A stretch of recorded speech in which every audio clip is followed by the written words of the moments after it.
దశాబ్ద కాలాలుగా middle east దేశాల్లో రగులుతున్న యుద్ధ జ్వాల ఇంకా ఆరకుండానే కొనసాగుతోంది. ముఖ్యంగా అగ్రరాజ్యమైన అమెరికా ఈ యుద్ధానికి కారణమవుతుందని చెప్పుకోవచ్చు. ఎందుకంటే రెండు దేశాల మధ్య ఆర్థికంగా, అదేవిధంగా ఆయుధ సరఫరా, రాజకీయంగా జోక్యం చేసుకుంటున్న అమెరికా ఆర్థికంగా బలపడుతూ ఉంది. ఇటు రెండు దేశాల మధ్య యుద్ధం తలపెడుతూనే మళ్ళీ చర్చలు అంటూ కొనసాగిస్తూ వాళ్ళ ఆర్థికంగా లాభపడుతూ ఉన్నారు.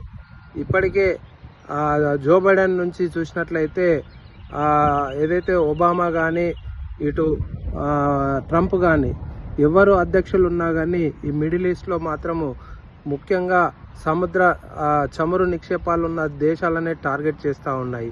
ఇరాన్, ఇరాక్, అరబ్ కంట్రీలతో పాటు ఇతర దేశాలను ముఖ్యంగా టార్గెట్ చేస్తూ యుద్ధాలన్నిటి కొనసాగే విధంగా అమెరికా పాల్పడుతుందనే ఆరోపణలు వినిపిస్తూ ఉన్నాయి. అమెరికా నుండి శ్రీనివాస్.